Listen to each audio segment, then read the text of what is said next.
అమరావతిలో ఏపీ జలవనరుల శాఖ మంత్రి నిమ్మల రామానాయుడు మాట్లాడుతున్నారు. లైవ్ లో చూద్దాం. కూడా కృష్ణమ్మ నీళ్లను తీసుకెళ్లినటువంటి పరిస్థితి, వందలాది వేలాది మంచినీటి చెరువులు ఈరోజు అందరినీ పరివాహక ప్రాంతం అంటే ఏదైతే ఉమ్మడి కర్నూలు జిల్లా, ఉమ్మడి అనంతపురం జిల్లా, ఉమ్మడి చిత్తూరు జిల్లా, ఇవి రాయలసీమ జిల్లాలు కాదా అని చెప్పి ఈరోజు జగన్మోహన్ రెడ్డిని ప్రశ్నిస్తూ ఉన్నాం. మరి ఈ రకంగా అందరినవాతో మరి ఈవేళ అక్కడ జలకలతో మరి ఉట్టిపడుతూ రైతులు ఎంతో సంతోషం ఆనందం వ్యక్తం చేస్తున్నటువంటి పరిస్థితి. దానికి ఉదాహరణ ఒక్కసారి మీరు టేబుల్ కూడా చూడొచ్చు.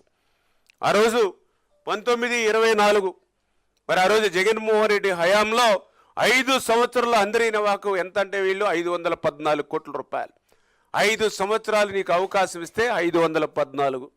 అదే 2024 2026 అంటే ఈ కూటమి ప్రభుత్వ అధికారంలోకి వచ్చిన తర్వాత సంవత్సరన్నర కాలంలో చూస్తే 3145 కోట్ల రూపాయలు. ఎంత డిఫరెన్స్ ఉందో చూడండి మీరు ఒక్కసారి.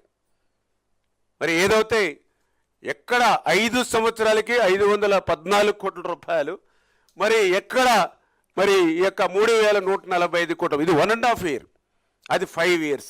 అంటే అందరినవాకి రాయలసీమకి చంద్రబాబు నాయుడు గారి యొక్క సాగునీటి రంగం మీద చిత్తశుద్ధికున్నటువంటి నిదర్శనం ఇది కూడా అని చెప్పి మరొక్కసారి మీ ద్వారా కూడా అందరికి కూడా మరి తెలియజేసుకుంటున్నటువంటి పరిస్థితి. మరి అదేవిధంగా మీ అందరికీ తెలుసు రాయలసీమ ప్రాజెక్టులు ఆ రోజు జగన్మోహన్ రెడ్డి 5 సంవత్సరాల పాలనలో ఎంత నిర్లక్ష్యానికి గురైనాయో నేను చెప్పనవసరంలా. కళ్ళకు కట్టినట్లు రాయలసీమ పోతే 5 సంవత్సరాల్లోనే మనందరం కూడా చూసినటువంటి పరిస్థితి. మేము అడుగుతూ ఉన్నాం, రాయలసీమ మీద నీకు ఏమాత్రం ప్రేమ ఉన్నా, రాయలసీమను ఏమాత్రం మీరు అభివృద్ధి చేయాలంటే సంకల్పం ఉన్నా, ఎందుకు మీరు 5 సంవత్సరాల్లో రాయలసీమ సాగునీటి రంగాన్ని నిర్లక్ష్యం చేశారని అడుగుతూ ఉన్నా. మరి ఈరోజు మీరు చూస్తే ఒక ఫించా ప్రాజెక్టు ఏ విధమైన మెయింటెనెన్స్ లేకపోవడంతో ఆ ఫించా ప్రాజెక్టు కొట్టుకుపోవడానికి కారణం మీరు కాదా అని చెప్పి ఈరోజు జగన్మోహన్ రెడ్డి గారిని ప్రశ్నిస్తూ ఉన్నాం. ఏదైతే అన్నమయ్య ప్రాజెక్టు, ఏదైతే మీ ఇసుక దోపిడీకి, ఎందుకంటే ఫించా ప్రాజెక్టు తెగిపోయి ఆ ప్రవాహం అన్నమయ్య మీద పడుతుందని అధికారులు హెచ్చరించినా కూడా అన్నమయ్య క్రింద మీ యొక్క వైసీపీ నాయకులు కనుసన్నల్లో ఆ రోజు ఇసుక దోపిడీ, ఇసుక మాఫియా జరుగుతూ ఉంటే ఆ యొక్క మిషనరీని భద్రం చేసుకోవడం కోసం టైం తీసుకుంటే ఆ ఫించా నీటి ప్రవాహానికి మరి అన్నమయ్య ప్రాజెక్టు కొట్టుకుపోయినటువంటి పరిస్థితి.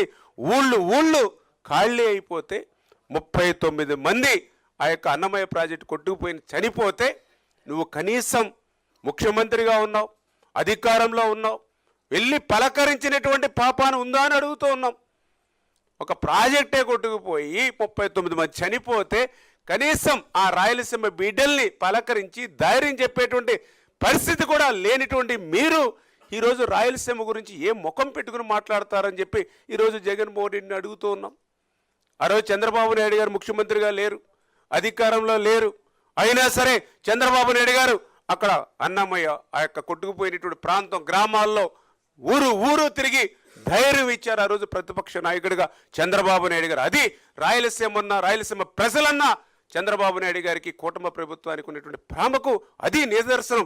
అంతేగాని నీ మాదిరిగా తాడేపల్లి రాజప్రసాదంలో మొద్దు నిద్ర పోలేదనే విషయాన్ని కూడా మరి సందర్భంగా తెలియజేస్తూ ఉన్నా. అదేవిధంగా అలగనూరు బ్యాలెన్సింగ్ రిజర్వాయర్ ఉంది. నేను అడుగుతూ ఉన్నా, నీ 5 సంవత్సరాల పరిపాలనలో ఆ యొక్క అలగనూరు బ్యాలెన్సింగ్ రిజర్వాయరు కృంగిపోయింది, నీటిని నిలబెట్టలేకపోతున్నామని ఆ రోజు అధికారులు మొరపెట్టుకుంటే 5 సంవత్సరాల నీ పరిపాలనా కాలంలో ఆ అలగనూరు బ్యాలెన్సింగ్ రిజర్వాయర్ని మళ్ళీ నీటిని నిలబెట్టాలనేటువంటి ఆలోచన నీకు ఎందుకు రాలేదని చెప్పి ఈరోజు జగన్మోహన్ రెడ్డి గారిని ప్రశ్నిస్తున్నటువంటి పరిస్థితి.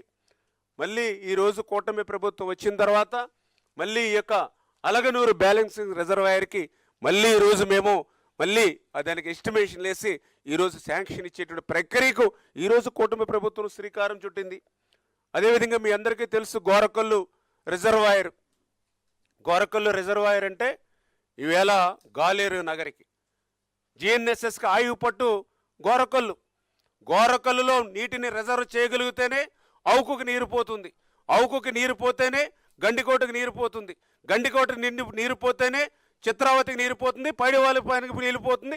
ఈ రకంగా జిఎన్ఎస్ఎస్లో గాలేరు నగర్లో ఉన్నటువంటి ఏ రిజర్వాయర్లో నీటిని నింపుకోవాలన్నా మొదట గోరకొల్లు రిజర్వాయర్లోనే నీటిని నింపుకోవాలి. అటువంటి గోరకొల్లు రిజర్వాయర్ ప్రమాదంలో ఉంది. దీని రిపేర్స్కి డబ్బులు ఇవ్వండి మహానుభావాన్ని 5 సంవత్సరాలు అధికారులు వేళ్ళ పడితే మరి రాయలసీమ బిడ్డ అని చెప్పుకునేటువంటి నువ్వు ఆ గోరకొల్లు రిజర్వాయర్కి ₹1 కూడా నిధులు ఎందుకు ఇవ్వలేకపోయావు జగన్మోహన్ రెడ్డి? ఈవేళ నీ కడప జిల్లాకి నీరు పోవాలన్నా, ఆఖరికి నీ పులివెందుల నియోజకవర్గం చిత్రావతి బ్యాలెన్సింగ్ రిజర్వాయర్కి నీరు పోవాలన్నా అది గోరకొల్లులో నీళ్లుంటేనే వస్తాయి. అటువంటి గోరకొల్లు కూడా ₹1 ఇవ్వనటువంటి మీరా ఈరోజు రాయలసీమ గురించి మాట్లాడడం. ఈరోజు చంద్రబాబు నాయుడు గారు కూటమి ప్రభుత్వం వచ్చిన తర్వాత మొన్న ₹58 కోట్ల ఇచ్చి ఈరోజు టెండర్లు పిలిచి పనులు చేస్తా ఉన్నాం. ఇవాళ ఆ గోరకొల్లు రిజర్వాయర్కి ఒక అవుకు రిజర్వాయర్ ఉంది, దానికి కూడా 5 సంవత్సరాలు పట్టించుకునేటువంటి పాపాన పోల. మళ్ళీ అవుకు రిజర్వాయర్ బండ కృంగిపోతే మళ్ళీ ఈరోజు మేము ఆ అవుకు రిజర్వాయర్ని రిపేర్ చేస్తూ ఉన్నాం. ఇట్లా అడుగడుగునా కూడా రాయలసీమకు సంబంధించినటువంటి ఏ ప్రాజెక్ట్ అయినా సరే, ఏ రిజర్వాయర్ అయినా సరే 5 సంవత్సరాల వాళ్ళ పాలనలో మరి పాలన పాపం ఫలితం మనందరం కూడా చూసాం. కానీ ఈరోజు కూటమి ప్రభుత్వం అధికారంలోకి వచ్చాక మరి వీటిని అన్నింటినీ కూడా మళ్ళీ సరిచేసుకుంటూ వెళ్తూ ఉన్నాం. ఇటువంటి కూటమి ప్రభుత్వం మీద, ఇటువంటి రాయలసీమ అభివృద్ధి మీద పనిచేసేటువంటి ఈ ప్రభుత్వం మీద విషం చిమ్మేటువంటి కార్యక్రమాన్ని ప్రజలందరూ కూడా ఏసడించుకుంటున్నారనే విషయాన్ని కూడా ఈరోజు జగన్మోహన్ రెడ్డి గారికి కూడా తెలియజేసుకుంటూ ఉన్నా. అదేవిధంగా మీ అందరికీ తెలుసు, ఏదైతే రాయలసీమకు సంబంధించినటువంటి ప్రాజెక్టుల భద్రతా విషయంలో కూడా మీకు తెలుసు, తుంగభద్ర ప్రాజెక్టు ఈవేళ రాయలసీమకు అత్యంత వెనకబడినటువంటి అనంతపూర్ కానీ, కర్నూలు కానీ ఈ జిల్లాలకి సాగునీరు, త్రాగునీరు అందించడంలో తుంగభద్ర ప్రాధాన్యత అంటే మీ అందరికీ తెలుసు. 5 సంవత్సరాల వైఎస్ఆర్సీపీ పాలనలో కనీసం మెయింటెనెన్స్ అంటే గ్రీజ్ పెట్టి మెయింటెనెన్స్ చేసేటువంటి పరిస్థితులు కూడా ఏ ప్రాజెక్టుకి లేదు. అందులో తుంగభద్ర కూడా ఆ రోజు మరి 19వ మరి గేటు ఆ రోజు కొట్టుకుని పోతే అర్ధరాత్రి సమయంలో సైతం చంద్రబాబు నాయుడు గారు ఆ రోజు గేట్ల నిపుణుడు కన్నం నాయుడు గారితో కూడా మాట్లాడి వెంటనే ఆయన పంపించి కర్ణాటక ప్రభుత్వం కూడా చేతులెత్తేసింది. సెకండ్ క్రాపు అవకాశం లేదని సాక్షాత్తు అక్కడి ప్రతినిధులే ప్రకటించినటువంటి పరిస్థితుల్లో ఫస్ట్ టైం, హిస్టరీలో ఫస్ట్ టైం వాటర్ ఫ్లో ఉండగా వాటర్ ఫ్లోలో ఆ యొక్క కొట్టుకుపోయినటువంటి గేటు స్థానంలో సాఫ్ట్ గేటు ఏదైతే అక్కడ గేట్ని కూడా వెంటనే మరి కొత్త స్టాప్ లాక్ గేట్ని 5 రోజుల్లో అక్కడ అమర్చారు. మరి ఆ రకంగా 40 టీఎంసీల నీటిని అక్కడ సేవ్ చేయగలిగాం. అంటే ఈ రకంగా ఏ ప్రాజెక్టు కానీ ఏ ప్రమాదం వస్తే వెంటనే స్పందించేటువంటి గుణం ఈరోజు చంద్రబాబు నాయుడు గారికి. అందులో ముఖ్యంగా మీ అందరికీ తెలుసు, మరి ఇక తుంగభద్రనే కాదు, శ్రీశైలం ప్రాజెక్ట్ అంటే ఈవేళ రాయలసీమకే కాదు ఆంధ్రప్రదేశ్ కూడా ఒక గుండెకాయ లాంటి ప్రాజెక్టు. అటువంటి శ్రీశైలం ప్రాజెక్టుగా మరి ప్లంజ్ పూల్కి, ఎఫ్రాన్కి ప్రమాదం ఏర్పడిందని చెప్తే 5 సంవత్సరాల్లో ఎప్పుడైనా సరే చిల్లి గవ్వ ఇవ్వడం కానీ, దాన్ని వంక చూడడం కానీ చూసారా జగన్మోహన్ రెడ్డి గారు? మరి ఈరోజు మన ప్రభుత్వం వచ్చిన తర్వాత 203 కోట్ల రూపాయలు ఈవేళ శ్రీశైలం ఆ యొక్క ప్లంజ్ పూల్ కానీ, ఎఫ్రాన్ కానీ మరమ్మతులకు కానీ, అదేవిధంగా గోరకొల్లుకి ఇప్పుడే చెప్పాం 55.50 కోట్లు, అవుకుకి 4.5 కోట్లు, అదేవిధంగా అలగనూరుకి 36 కోట్లు. ఇట్లా ఏదైతే నీ హయాంలో నిర్లక్ష్యం చేసినటువంటి ప్రాజెక్టులన్నింటినీ కూడా మళ్ళీ ఈరోజు